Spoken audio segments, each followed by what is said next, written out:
Okay, welcome back to our channel. Today we're going to be diving into more of my time in Austria, looking at how being there has allowed me to turn more into a whole rounded, stronger athlete. So not just in the gym, but in terms of mental performance, nutrition, and all the elements required to be a stronger, better athlete as part of my comeback. So let's jump into it.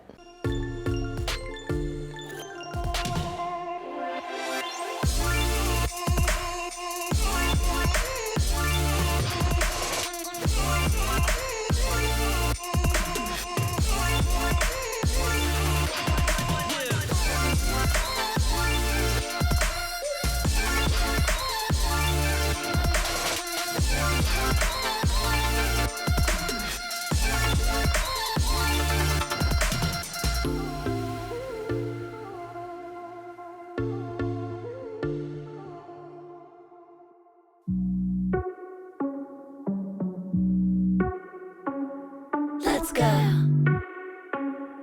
you ready?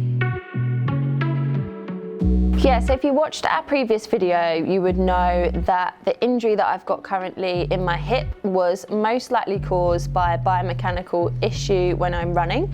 So a lot of the gym work that I've been doing whilst I'm here in Austria has just been looking at really touching on those elements. So I have a very tight thoracic spine. We're trying to get the mobility back in there. I also have some weakness in my hips in terms of them dropping when I run, which is actually coming from a lower limb issue down by my feet. So all of that has contributed to this injury. So we have been working on a lot of stuff in the gym to start building up that strength without putting my hip at any risk. Boom, boom, boom, boom, boom, boom, boom, boom, boom.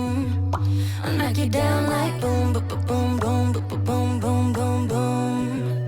I knock you down like boom, boom, boom, boom, boom, boom, boom, boom. I knock you down like boom, boom, boom, boom, boom, boom, boom. I think you're messing with the wrong girl. So whilst I was in Austria, I was in super capable hands of the experts that work with elite Red Bull athletes all day, every day. And basically I was doing a lot of kind of supersets in my training because we're trying to build up that cardiovascular fitness whilst I can't really do any cardio work. So we're kind of doing high reps, not a lot of rest, and just going around in a bit of a superset. One. Good. Yeah. Yeah, I don't know why that's so hard.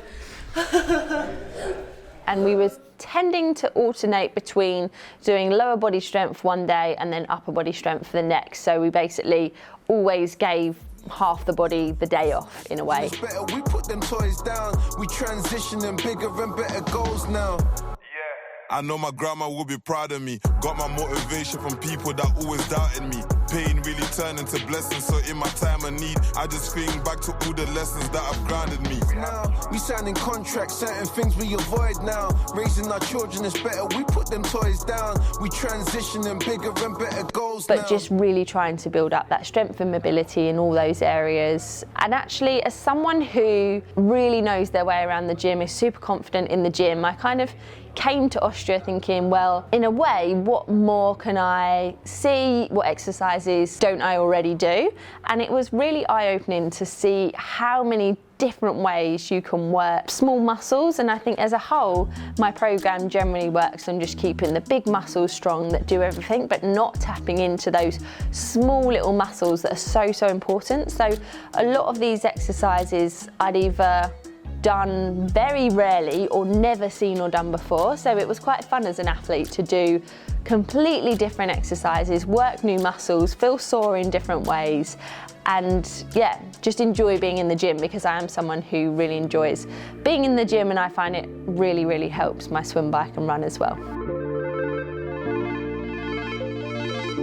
Yeah, so one of the really cool things at the Red Bull APC is that you're not just doing gym training, there's so many experts in different fields. So I was lucky enough to work with their mental performance coach as well, which is something, again, I've never ever done before. Like, I know I'm a seriously tough athlete, like I can handle anything. I can see a lot of the things that I do right, but also, and I think like 9 times out of 10 my race will go well because I do these things, but maybe on the one occasion where it doesn't go so well, these things can spiral, and there's been occasions where things have gone wrong, but I've overcome them really well. Like I might have got a penalty on the bike, so I've had to wait for 5 minutes, and actually in that moment, rather than freaking out and getting angry, I just almost took the pressure off, because I was like, well, I'm 5 minutes back now, what can I focus on to still have a good race? And then I still had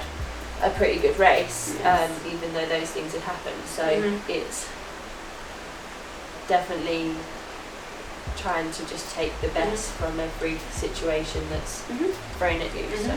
I didn't ever really feel like it was something that I needed, but actually I had a really, really good time speaking with the team there, and just more discovering ways of unwinding, kind of allowing myself to rest and relax my mind, because I'm kind of just 1,000,000% go, go, go all the time. I can physically rest by sitting still, but my mind is still thinking about all the tasks that I need to tick off and do.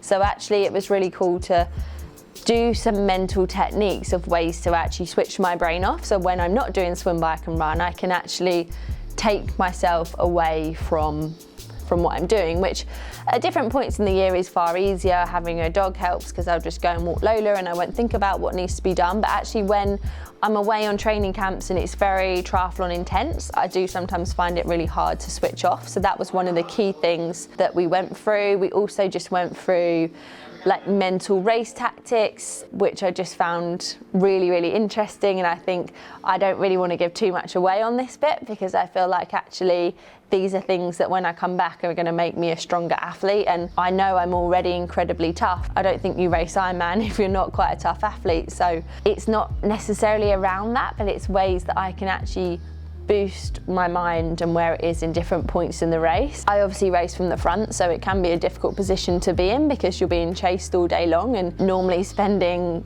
7-8 hours out front on my own. So even dealing with that in a new way, in a more positive way rather than a stressful way, I think is going to be really, really useful. So again, something that I didn't feel like I needed, but feel like actually I've gained a lot from doing that as well.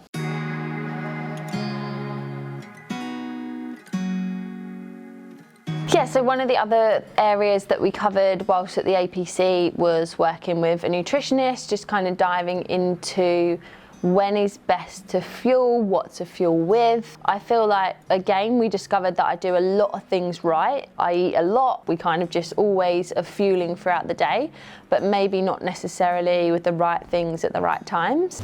So these sheets from the BDA are fantastic. So they just give you a really easy overview of different things. What things you've got, yeah. What's also interesting is things that are whole grain and wheat based. Okay, can affect the calcium absorption. Okay, that's interesting. Yeah. So if you think about a nice healthy breakfast where you have your milk with some like whole grain cereal, something, yeah. The amount of that calcium that's being absorbed can be affected by these cereals. Okay. So it's not to say don't have them, it's just to think just about... Just recognising that calcium that you're having probably isn't actually contributing to it a lot. So. Yeah. So again, really, really interesting. Actually, Holly wasn't here the day that we did some cooking in the kitchen, but we actually made some granola and some banana bread. So I got some good recipes to make snacks that I can take out on the bike. But on the whole, it was a case of actually eating this food at this time will massively benefit a session in a different way, making sure that on most sessions I'm actually fueling with carbohydrate. Maybe sometimes I'm not, even on longer sessions, so just bringing that in more and more, which again can be really useful for just training the gut for when you're racing. So actually, usually I would do that kind of leading into a race, testing race nutrition, but in a way there's actually no harm in doing that all the time. So maybe that's something I will try as well. But yeah, just really, really interesting to go over things, to confirm things, but also just learn simple techniques around fueling and what to eat, and actually how much protein to have. I think that's something that I would have a large amount of protein maybe at lunch and dinner, but not at breakfast. So that sounds quite familiar, because if you look at this little diagram there, so normally what we start off with is this, it looks like that. Quite a low input. And then it ramps up through the day. Yeah. Whereas what we want is to try and get a more even structure throughout the day. So I'm trying to maximise having more protein at breakfast and actually trying to fuel with something before I'm swimming at like 5:30, 6 in the morning, which again isn't always easy. So just maximising fueling at the right time just to get the most from every single session and maximise recovery as well. All of these things seem super obvious, but actually when you're training 3 times a day and some of those sessions are hours long, if you're not organised and pre-planned in what you're doing, it can be really, really difficult. If you could try and have a little bit of whey protein before the swim, doesn't have to be a full shake, it can just be 1 scoop in some water or something to make it a little bit more palatable. One, it increases your protein intake, provides a little bit of amino acids during in the blood for the swim session, but also it will help increase the liver glycogen. Obviously when you go to bed, your body still ticks over. And that's generally fueled by the carbohydrates in the liver glycogen. And overnight that fuel tank drops a little bit. Ideally, especially if it's an interval session, you want to try and just put a little bit of that back. Whey protein can help do that. Carbohydrate would be ideal, so a banana would be fantastic.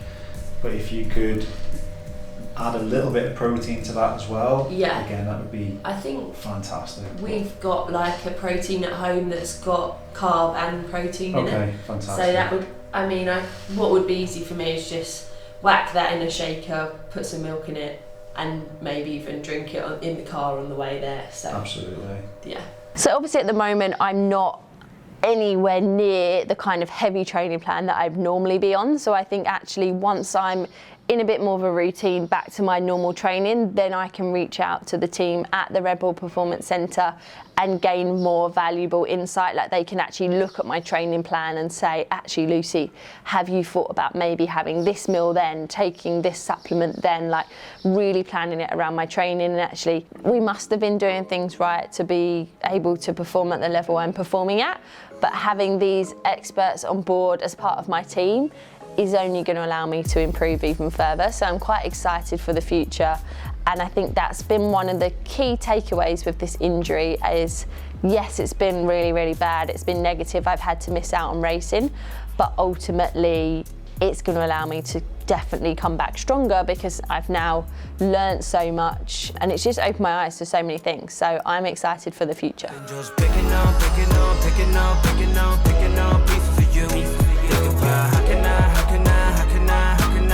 I keep the truth? I've been just picking up pieces of you. Think about how can I keep the truth? Obviously in the gym we're doing a lot of exercises where I'm using the mirror to actually see what I'm doing to make sure I'm doing it right.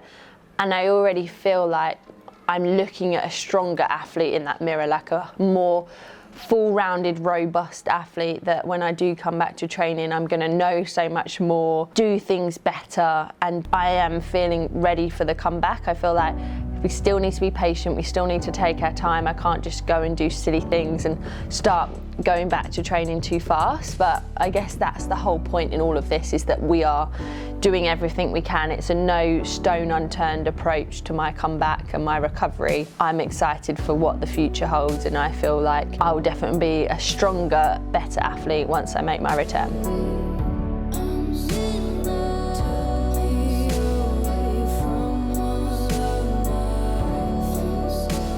Thanks for watching this video. I hope you enjoyed a bit more of an insight into my trip at the Red Bull Performance Centre. If you missed our previous video, don't forget to watch that. We dived a bit more into my biomechanics and why this injury happened in that video, but make sure to stay tuned as we have some more Austria videos coming your way with more insights into my recovery and rehabilitation. So stay tuned for that and make sure to like and subscribe.